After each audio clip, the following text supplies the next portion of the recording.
Friends, good evening and welcome to Colorado Christian University's Distinguished Speaker Series.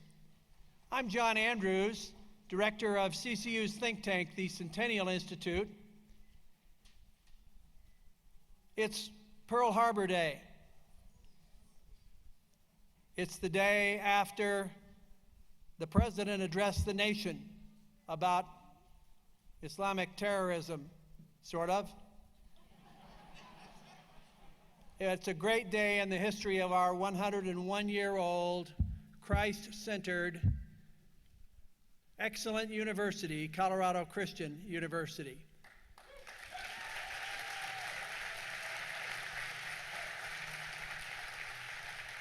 Students, faculty, administration, trustees, special friends of the university,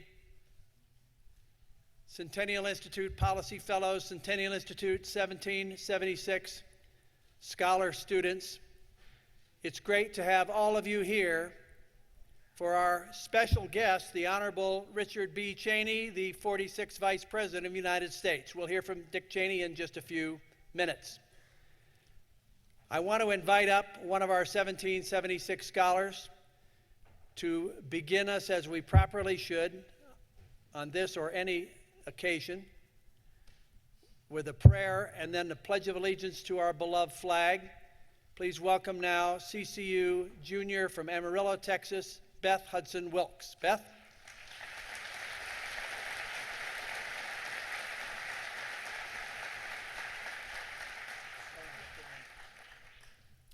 Please stand with me for the prayer.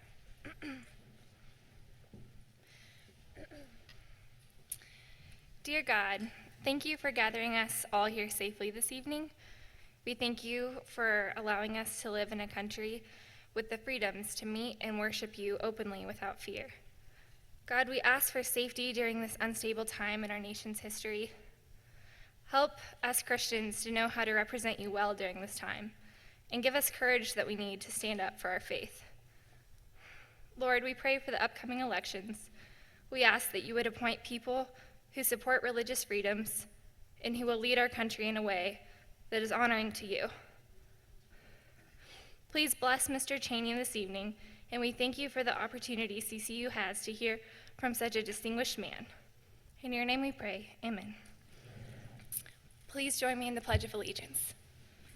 I pledge allegiance to the flag of the United States of America and to the republic for which it stands, one nation, under God, indivisible, with liberty and justice for all.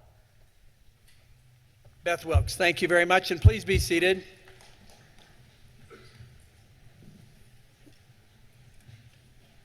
On a peaceful Sunday morning in the middle of the Pacific, 74 years ago today, December 7th, 1941, a day that will live in infamy, a Japanese attack devastated the U.S. fleet at Pearl Harbor, Hawaii. There's a living memorial, a ship that's never been taken out of commission, even though she rests on the bottom of the harbor, the USS Arizona. Aboard the Arizona that day was someone who is our special guest this evening, and I want you to meet through a moment of video, and then we'll invite him up here for you to recognize and honor him. Navy veteran, Pearl Harbor survivor, USS Arizona crewman, Donald Stratton. Let's have the video. I think it was just an adventure. I think it was just going to sea or whatever. Adventure, so going to sea or whatever. So I graduated from high school and joined the Navy. I was in the 6th Division, which was a boat division, and we were in charge of the 5-inch 25 anti-aircraft guns on the port side, and I was a sight setter in the port director, which was one deck above the bridge. I just finished breakfast, and some sailors were yelling on the bow of the ship about doing something on Ford Island there, so I go up and check it out, and sure enough, one of the planes peeled away and I could see the big red Japanese insignia, and I knew it was the Japanese right away, and they were bombing Ford Island. So I started for my battle station and we started firing at them. At that time, the whole world thought the battleship was the extreme weapon on the high seas. Well, now it is not. It's the aircraft carriers and the aircraft. I could see the torpedo planes coming in and the torpedoes in the water. I could see the Pennsylvania over here in dry dock and the West Virginia and the Tennessee and ahead of us and the Nevada behind. Just everybody was getting hit, but the dive bombers and the strafers and the high altitude bombers is what was hurting us. We had to train our guns up 90 degrees to try to hit the high altitude bombers. And the Arizona caught this hit and it blew up and it shook the ship and it blew 110 foot of the bow of the ship off. We were inside of this director, and of course that protected us a little bit because the director was thin-walled steel, but well, we got caught in that ball of fire with no place to go. And it seemed like forever, but finally the flames died down and the vessel was tied up alongside of us, which is a repair ship, and smoke drifted away, and we sighted a sailor on the vessel and got him attention. He threw us a heaving line and hooked on a heavier line. We pulled it across to the Arizona and tied it off. And we proceeded to go across that line hand over hand to the vessel after we were hurt, after we were burnt. The Japs were still pounding us and strafing us and the whole bit. And they finally got a shoreboat and got us in a shoreboat and took us over to the dock. And they put us in an open air truck and took us to the U.S. Naval Hospital there in Pearl Harbor. The Arizona burned for 3.5 days after that. 1 million pounds of ammunition exploded, aviation gas, fuel oil. They lost 1,177 men on the Arizona. And just a horrible day.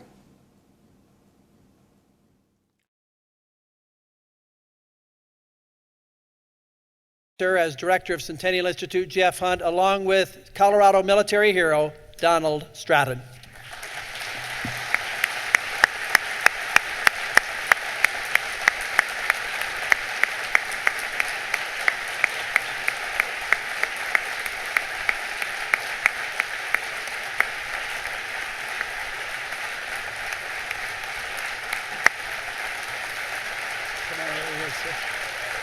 Thank you, sir.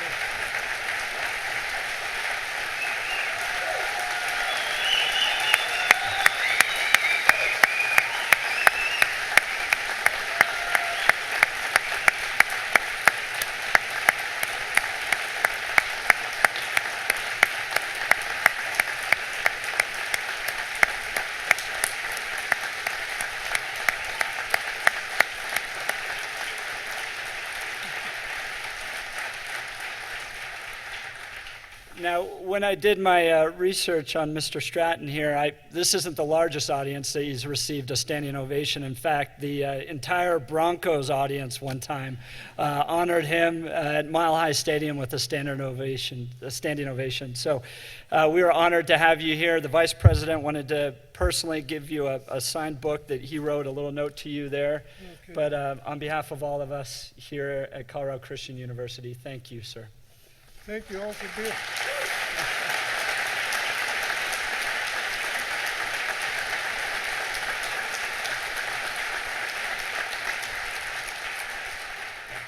Thank you for being there for all the vets and all the veterans and all the people. I wish we were together now like we were then. Thank you. Thanks. Thank you, Don. God bless you. Yes, sir. Thank you very much.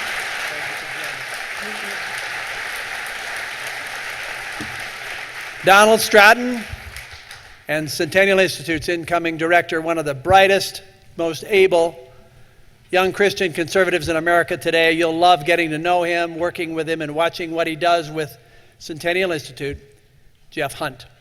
Now, for the purpose of introducing our honored guest and his distinguished interviewer, please meet another of our 1776 scholar students associated with Centennial Institute. Welcome Joe Maroney, CCU Junior from Arvada, Colorado. Joe.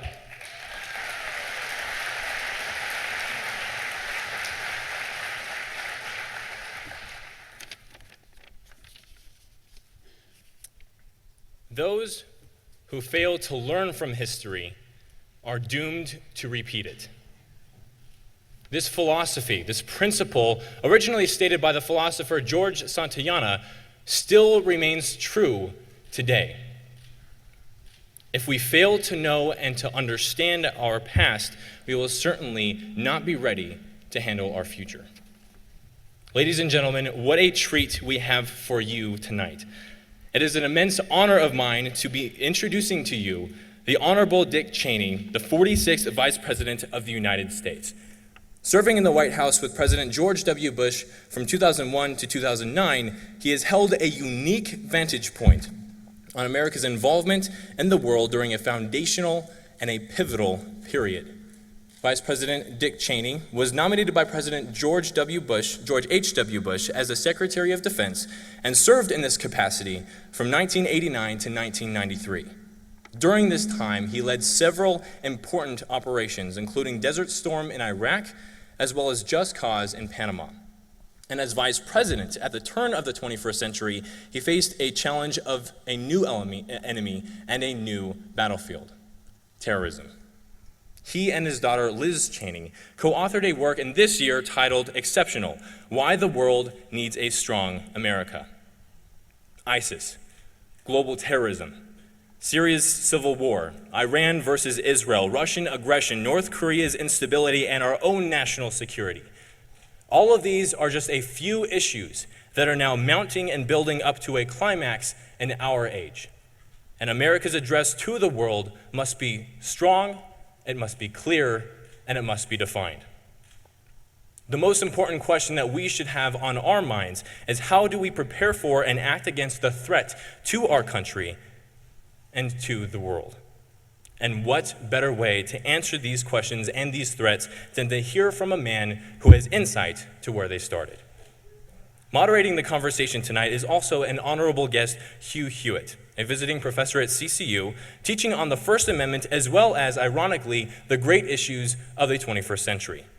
Hugh Hewitt is a national syndicated radio host for Salem Radio, granting us the information and awareness to the daily issues that we see in our country. Both of our guests tonight have had their fair share of firsthand experiences to the crucial events that are part of our history that is unfolding today. And as you have all experienced, today marks the 74th anniversary of Pearl Harbor, where 2,403 Americans died during a surprise attack by the Japanese at Pearl Harbor at the beginning of World War II. In honor of these men and women that sacrificed their lives for us and our country, let us not be caught off guard again. Let us not repeat history. Ladies and gentlemen, I present to you Hugh Hewitt and Vice President Dick Cheney.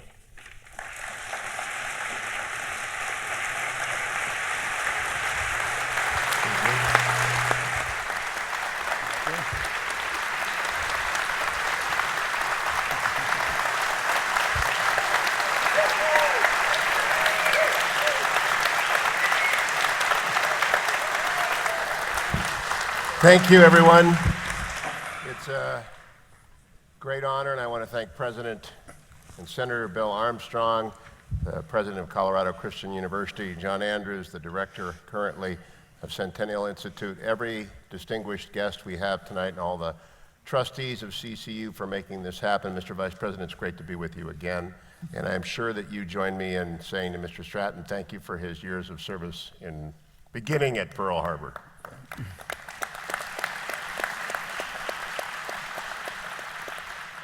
Watching the video made me think you've served 4 commanders-in-chief: President Nixon, President Ford, the first President Bush, and of course, as Vice President, the second President Bush.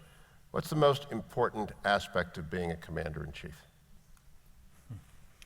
Well, I think it starts, in my opinion, it starts with somebody who understands the world we live in, who correctly analyzes and thinks about and understands the world we live in, who earns the support of the American people by his wisdom and by his thoughtful care and concern about the nation, and who's prepared to make unbelievably difficult decisions that most people would shy away from if they actually had to cope with what the president's asked to cope with, especially about military matters, especially when it comes time to deploy the force, to send young men and women in harm's way on behalf of all of us, to keep us safe and to make certain that we are able to prevail over any enemy. You mentioned on my radio show earlier tonight, in 1991, when Saddam Hussein invaded Iraq, you had to go visit with the King of Saudi Arabia. Mm-hmm. What was it that persuaded the king to trust you and the United States that you would follow through on your commitment to come, to conquer, and then to leave? Well, the way it happened, this is the first weekend of the Gulf crisis. It's just a couple of days after Saddam Hussein had invaded Kuwait, and my mission was to go persuade King Fahd then of the importance of the threat that he faced from Saddam Hussein, who had taken Kuwait at that point, and that we were prepared to come assist, but to convince them also of the urgency of the matter. And it was possible. There was one difficulty to overcome, and that was that in 1979, when the Shah fell and the mullahs took over in Iran, the Saudis had requested some indication of U.S. commitment and involvement in their security. And so President Carter sent a squadron of F-15s as a measure of our commitment to Saudi Arabia. But when they were halfway there, he announced they were unarmed. And I had to persuade the Saudis this time that we weren't sending any unarmed aircraft, that this was going to be the full-up job. He was, I worked with him a lot. There used to be a lot of small talk when you'd meet. This time around, he was deadly serious from the very beginning. He understood what was at stake. After we'd made a presentation, Norm Schwarzkopf was with me, and we did a laydown of the threat and what we proposed to do. Then the interpreter quit interpreting, and they turned to the Saudis and talked among themselves in Arabic.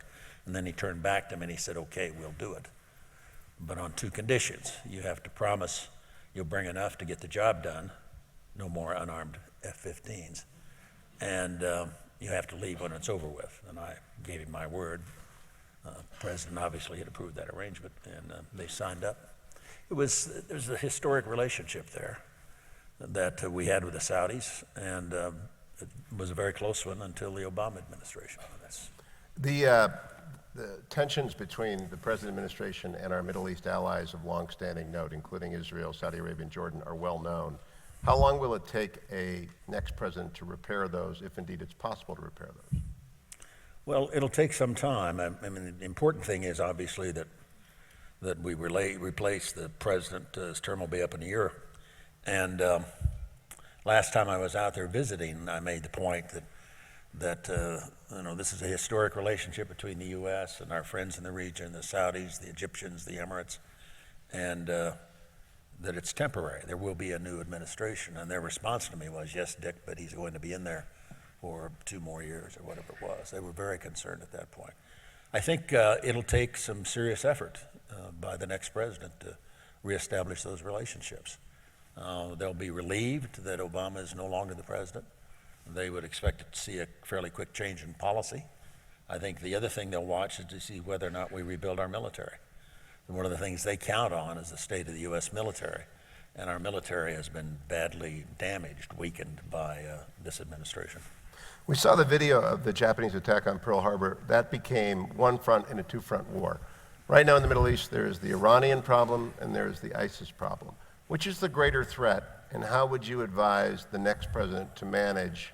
I don't think this current president's going to listen to you or me, but how would you advise the next president to manage a two-front war, which is actually, unlike the first war, right up against each other?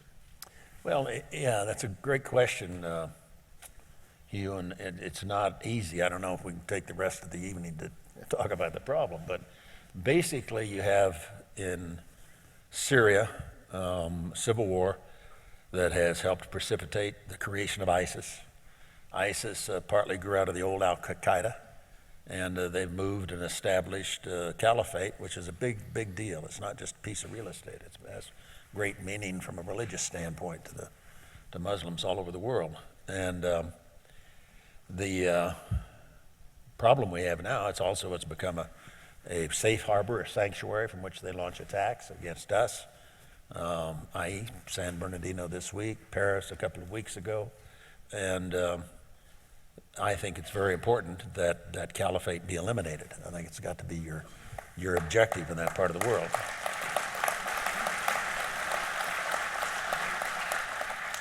That's easier said than done, but that ought to be our objective, and we ought to build a strategy around that objective.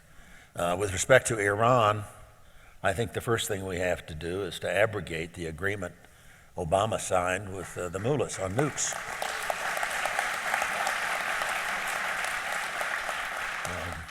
I think that agreement is a travesty. It will clearly allow the Iranians ultimately to acquire nuclear weapons. It's going to give them $150 billion, which they'll get. That's been locked up through the sanctions. They'll continue to fund terrorism, the biggest state sponsor of terror in the world today, and Hamas and Hezbollah and other organizations that are supported by them will become even more active in the area. And the other thing that it'll do is it will encourage the proliferation of nuclear technology in that part of the world. Others, friends of ours, the Saudis, the Emirates, the Egyptians, and so forth, who have not developed nuclear weapons, they've always relied upon the support of the United States, and nobody at that point, except the Israelis, had one in the region. But when the Iranians become armed with nuclear weapons, everybody else is going to try to find some way to acquire their own capability. They'll feel, based on recent events, that they can no longer count on the United States, and you will have a nuclear arms race in the Middle East, and that's Katie bar the door. That's a tremendous problem. We've already had proliferation in that part of the world in the past. Iraq, Saddam Hussein built a reactor at a Syriac outside Baghdad in '81. Israelis took it out. He rebuilt his program in '90. We took it out in Desert Storm in '91. When we took down Saddam Hussein, Muammar Gaddafi in Libya surrendered his nuclear program. He had centrifuges, he had uranium feedstock, he had a weapons design. He surrendered all of that to us because of what we'd done to Saddam, and he was afraid he was next. You know, there are numerous examples along the way where there have in fact been efforts in the Middle East to acquire nuclear capability. The Pakistanis have it. They had a guy who put their program together who sold that technology to the Iranians. The North Koreans built a reactor in Syria that the Israelis destroyed in '07. So the pattern's established. It's already happened many times in the past. The thing that stopped it previously is the use of force or the threat of military force.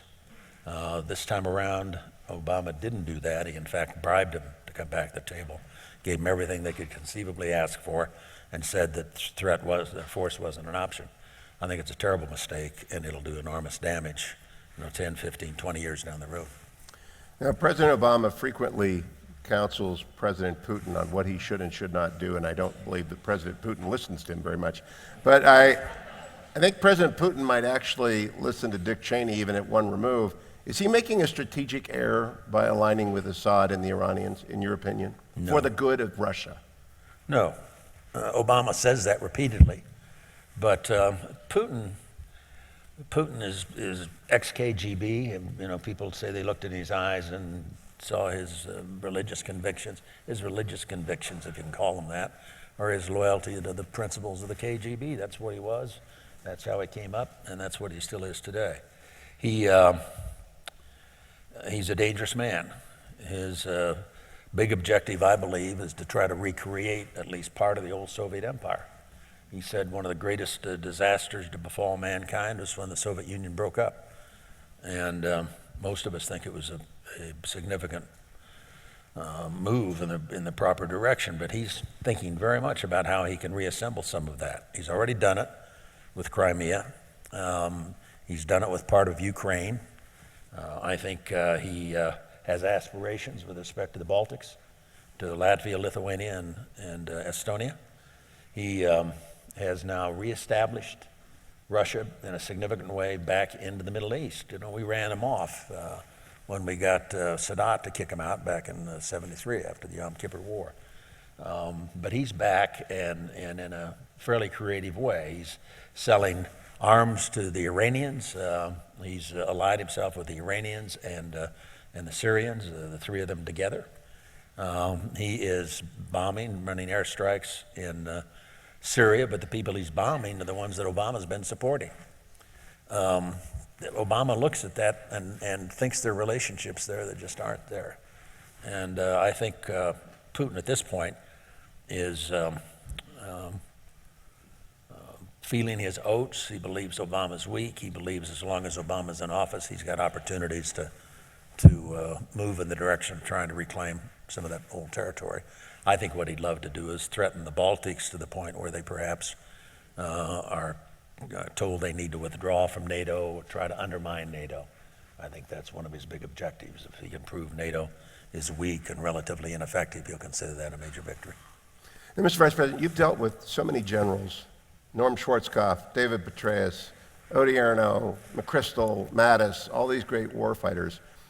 What do you think is the attitude in the DOD? They'll never say a word against the president, nor should they. That's not their job. But what do you think is the attitude in the military right now about the president and now Secretary of Defense Ash Carter and this entire pivot that we've made? Well, obviously I can't speak for the military. I had enough trouble doing that when I was secretary. But no, they're loyal Americans. They take the oath of office. They understand the whole principle of civilian control of the military. They honor it, and that's as it should be.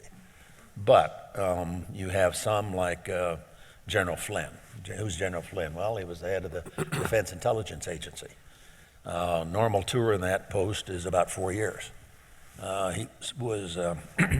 He left after 3. You can speculate whether he left or was pushed, but he's very open about his problems as he sees them, and he's especially important because he's very much in control of a big part of the intelligence structure inside the Department of Defense. And he has repeatedly, if you watch for his words in the press, he's frequently a commentator on TV. He basically says that all this time that Obama has been spinning out a false narrative about how Al-Qaeda has been defeated, ISIS is the JV, they're contained. He knows what was in the intelligence reports. He was collecting and preparing those reports and sending them forward to the White House. And he will say, and he said it publicly since he left, that in fact they are ignoring the intelligence that said that Al-Qaeda is on the march, that ISIS is on the march, that the threat to the United States is growing, there's great danger ahead, and that Obama has chosen just to ignore the facts while he peddles his narrative that somehow he's defeated the terrorist threat to the United States. It's not true. General Flynn, regularly goes out and very forthrightly tells the truth. Jack Keene's another one to watch. Jack was the Vice Chief of Staff of the Army, the superb officer. He was a guy who helped us put the surge together in '07 and '08. One of the finest officers I've known, and he's retired now, but he's very active as an analyst. You'll see him frequently on television. He's another good one to listen to. Would you expect a new president to perhaps reach back to some of the successful warfighters, whether it's General Petraeus or General Mattis or General McChrystal, and ask them to return to duty? I believe you guys did that with Pete Schumacher. I believe you went to the retired ranks and brought back someone. We did. Pete Schumacher was brought back. He'd had a great career in the military. He was a special ops guy in Delta and so forth. And he came back, and we asked him to come back and to become the Army Chief of Staff. I actually was asked to contact him because, because he was a Wyoming guy, played football at the University of Wyoming. And Don Rumsfeld, who was SecDef, said, "Don't you know him?" And I said, "Yeah, I can get hold of him." And so I called him, and when I got him, he was in his pickup truck driving around Wyoming looking for a ranch to buy. And he had to postpone that for 4 years. He came in and did an absolutely superb job for us, and it has been done. So when you look at the Pentagon from the perspective of someone who served as vice president for 8 years and is SecDef, how much rebuilding and how long will it take to do? Building the the Pentagon, building that magnificent force that we've had in the past, is the work of years. One of the things I did right after Desert Storm, as soon as the war ended, that very day, I called former President Reagan, who was then retired, living in Beverly Hills, and got him on the phone and thanked him for all of that stuff he bought back in the early 80s that was available to us to use in the early 90s to defeat Saddam Hussein, and the Bradley infantry fighting vehicles and the Abrams tanks and the F-15 fighters. That magnificent force that had been trained and equipped on his watch is what we had to go to war with. And it was a magnificent force. It was one of the best things he did as president, and we were the beneficiaries of it.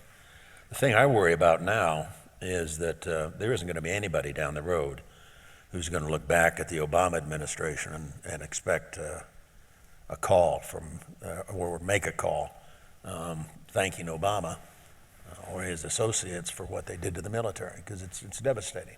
It takes a long time to train a command master sergeant, to build and operate that equipment, to train people to do what we do from the military standpoint. And it's not like building a highway. You don't just let a contract and boom, there's a road. You're dealing usually with new equipment, lots of times brand new technologies. You've got to keep that edge to stay in front of our potential adversaries.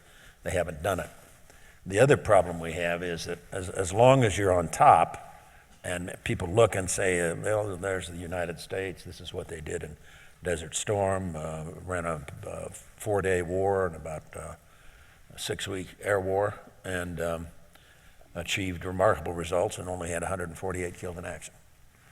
And that stood for a lot as our adversaries around the world, whether it's the Russians or whoever it might be, looked at the United States. Today, what do they see when they look at the United States? Are we somebody who needs to be feared and respected? Or are we the guys who drew the line in the sand about chemical weapons in Syria and then backed off? They look at the Iranian deal as a classic example that our interests are not their interest, that we in fact have changed sides, we've reversed course, we've turned our backs on many, many years of policy when we signed up with Iran. So it will take a long time to do it. We're talking about a period of years, and it will take some time to convince both our friends and our adversaries that we're going to do it. Are we vulnerable right now to 9/11 or a Pearl Harbor style attack? Yes. And if you go back, Hugh, I did an interview in the spring of '01. I was asked, I think I ran in a New York magazine, I was asked what was the biggest threat facing the country, and this is a few months before 9/11, and I said, I'm worried about terrorists equipped with weapons of mass destruction, chemical weapons, biological weapons, or nukes. And then, of course, what happened on 9/11, we had 19 guys with airline tickets and box cutters, and they launched an attack that was worse than Pearl Harbor. It was in the homeland. It took down the World Trade Center and the Pentagon, killed 3,000 of us. Would have taken out the Capitol or the White House if it hadn't been for the courage of the folks on United 93. Now, that was, 14 years ago. Things have come a long way since then. And I think the threat level today is greater than it was after 9/11. I think you've got not only the proliferation of Islamic radicalism and extremists, they are now launching attacks into Europe, attacks into the United States. Took down a Russian airliner, 224 people killed over the Sinai. There isn't any geographical limitation on them. Anybody who sits around now and thinks, gee, we're safe behind our oceans and we can turn our back and let somebody else worry about that, forget that. Just ask the folks in San Bernardino if we're immune from those kinds of attacks. Now you can say, well, it was just people armed with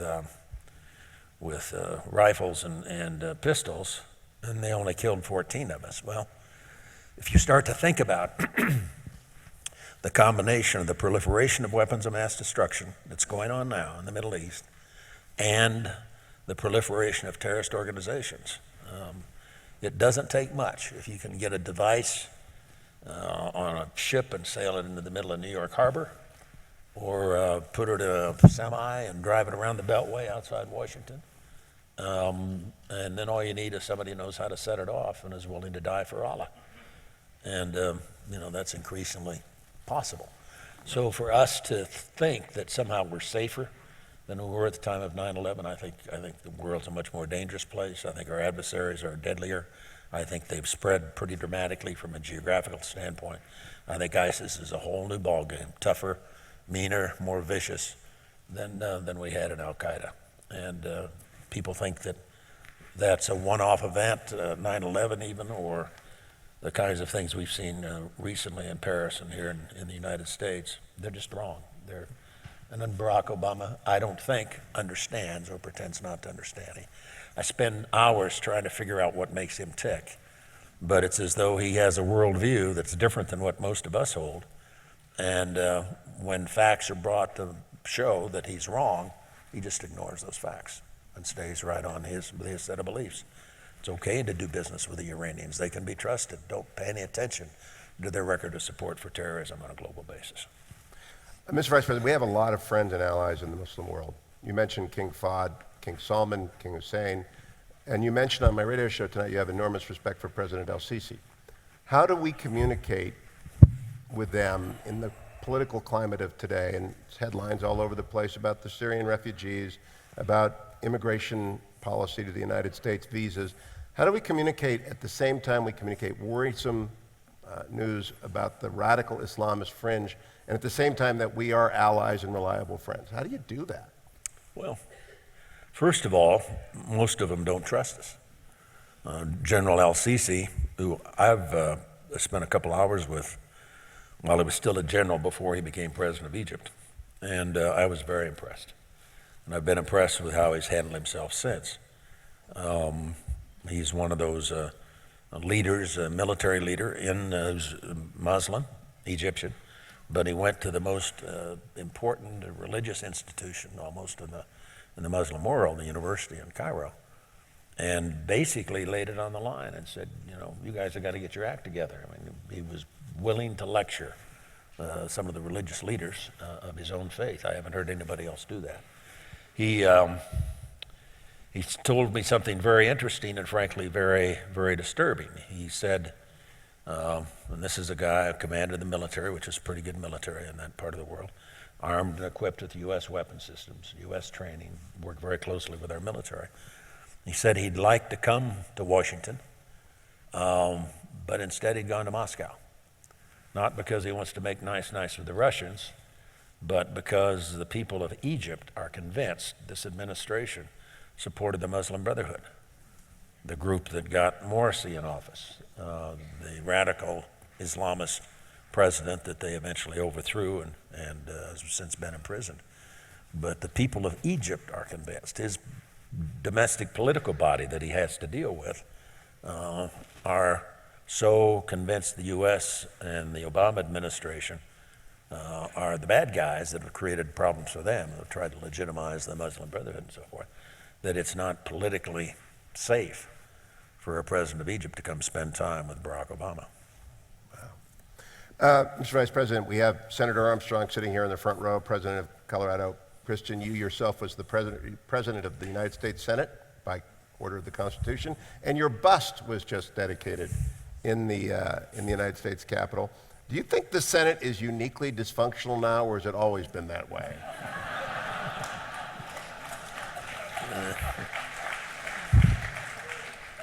Do you mean, was it that way before they put my bust up there? Or now since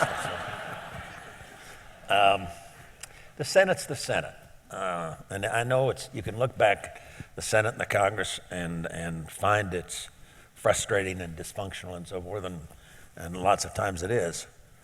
And there are times when I'm not that disturbed by it, because I'm one of those people who thinks, I'm not sure we want to enact more laws. We've already got enough stuff on the book.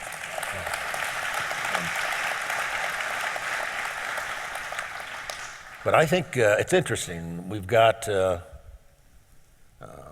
We now have more Republicans in the House of Representatives than any time since 1929. We've got the nucleus of a very good government there. We've got control of the Senate. We don't have enough to break a filibuster, but the House and the Senate are, I think, well led. Paul Ryan is a great friend. His presence now as Speaker, he's a very good man, and I think he'll do good work there. He'll work well with Mitch McConnell. Now what we need is a president to go along with that, and that's why this election's so important. Now, the Vice President stayed far away from the current political drama in the Republican Party, and I'm not going to ask him to do anything other than that, but what advice would you give to whomever the Republican Party nominates about the Vice President they select? You have a unique observation point, having served in the office and having led the search party for a Vice President before. What ought they to be looking for in 2016 as a running mate?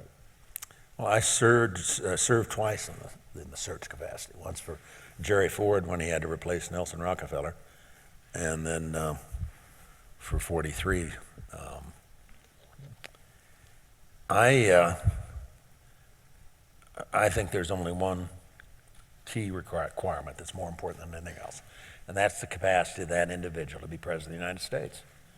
And when you get into this business of you're looking for geographical balance, or do they come from the right wing of the party or the left wing of the party, they've got certain kinds of experience. We need business experience, or we need gubernatorial experience. All of that is interesting, but it's not crucial. The very real fact is, you go in and as soon as you take that oath, if something happens to the president, he gets hit by a truck on the way back to the White House, you're it. You're the one who's going to have the military aide following you around with a briefcase that has the nuclear codes in it to execute the PSYOP. I had that when I was vice president as a backup to the president. I was there 24 hours a day. And in that briefcase are the codes that are needed to launch a nuclear war. And you're going to put somebody in as president who doesn't have a clue about national security, or doesn't understand what's at stake, or how the world works, or what's going on in the old in Russia. I don't think so. And I know when I did it with Jerry Ford, and we ended up with Bob Dole, or this is an awkward thing to say, when we got me. And I turned the job down when it was first offered, and I didn't want to become vice president. I was happy in private life. The president finally convinced me I was the right guy to do what he wanted to have done. But that's the thing that's got to be foremost in your mind. And there are times in the past when presidents have picked vice presidents, and that hasn't been a factor. And I think that's a mistake. It's happened in both parties. I won't dwell on individuals or names, but that has to be the sole requirement is, can this individual take over if he needs to tomorrow? Now, I'd like to take one or two very quick questions and ask whoever asks it from the audience to be very, very brief. We have two microphones here. Put up your hand. In framing it, we got one right behind you, Jim, right back there. Come on up. Very, very brief, because we're pressed for time. Mr. Vice President, I was actually a Marine when you were SecDef and for Vice President. My question is, what do you think the likelihood would be in Barack Obama ordering the military out of Guantanamo Bay and offering it to Cuba in light of our newfound relationship, and therefore de facto giving Guantanamo Bay to Cuba? Because since he is commander-in-chief, he can order the military out of there. Cuba can walk in, and then what are we going to do? I mean, we're going to start a war to get Guantanamo back? It's a good question. Congress so far has been successful at putting amendments on appropriations bills to prohibit him from closing Guantanamo, partly by what's he going to do with the prisoners that are there. And they've been able, through legislative amendments, to maintain the status quo. I would hope they'd move in that direction again. If he hasn't thought of giving those orders, and this is the first time I've ever heard of it, that raises interesting questions. He is the commander-in-chief. But it would only be temporary. My guess is you could slow down the process enough so that the decision be made by the next administration. But I think it'd be unfortunate. Thank you for your service in the Marine Corps. Over there, question number 2. Hello. Oh, it's kind of loud. Mine's a political question. Obviously, there's so much discussion about all the various different presidential candidates, but nobody seems to be focused on the electoral map and the fact that whoever the Republican candidate is, they basically have to win 3 states or it's game's over. And those 3 states, of course, are Virginia, Ohio. I'm sorry, I didn't understand what you... I said my question's a political question. Right, Electoral So College. it really comes down to the Electoral College. And of course, the Democrats have a huge, huge advantage. They have some 230 votes, no matter what. Question. Question: why aren't we talking about that? Because whoever the Republican candidate is, they have to win the 3 key states of Virginia, Ohio, Florida. For example, Mr. Trump, there's no way he could possibly carry those states. So what about the Electoral College? Is it Electoral unbreakable? College is very important, but there's no preordained reason why the Democrats have to win those states. Obviously, they'll be favored and some have an advantage. We'll be favored in others.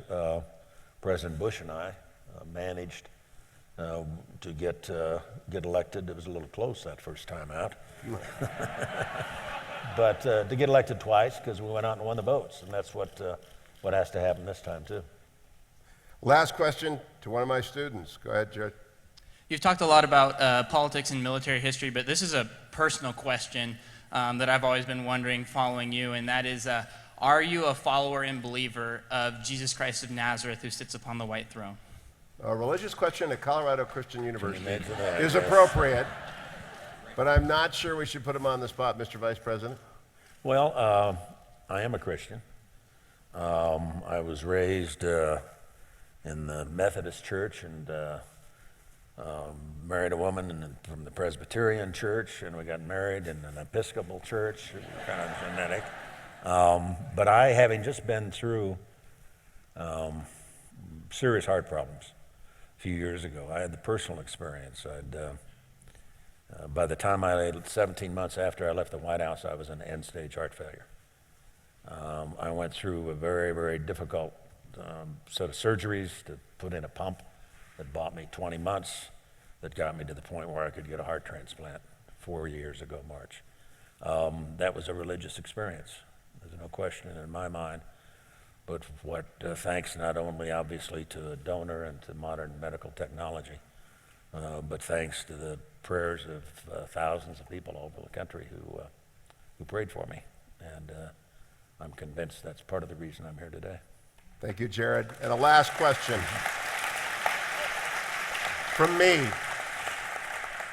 Colorado Christian University is one of the institutions that is sued to protect its religious liberty under Obamacare. Mr. Vice President, do you worry about the state of religious liberty in America under this administration going forward and with this court? Well, I would have ordinarily, in years past, I would have said religious liberty is here to stay in the United States. It's part of our basic founding and principles and set of beliefs. My ancestors were Puritans who came here to flee persecution in Europe in the 1630s. But I am worried.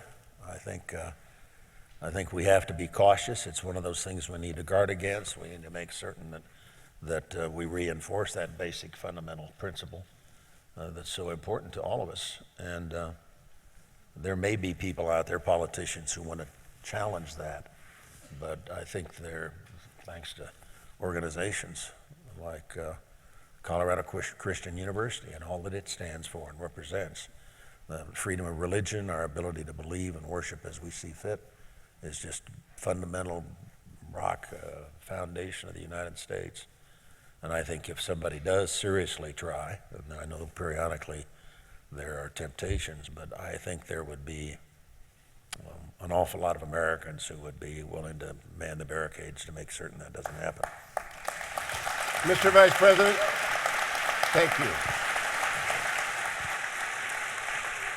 Vice President Dick Cheney, Hugh Hewitt, we began with God, we conclude With him, Mr. Vice President, we wish for you and your family God's rich blessing and long life. We wish all of you a blessed Christmas and a bright New Year. We'll see you again with more Centennial Institute and CCU programming in 2016. Vice President Cheney's important new book, co-authored with his daughter Liz, Exceptional: Why the World Needs a Strong America, is on sale at audience right on the west door as you would exit. We do look forward to seeing you again in 2016. We must work together to save and rescue this country because the world is counting on us all. Dick Cheney, Hugh Hewitt, thank you very much. We are adjourned.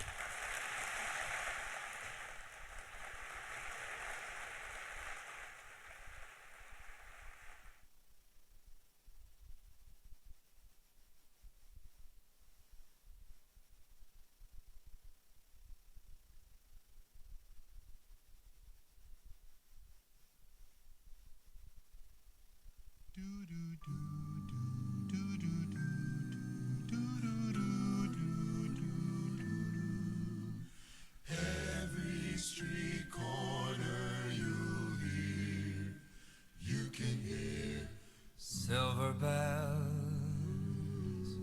silver bells. It's Christmas time.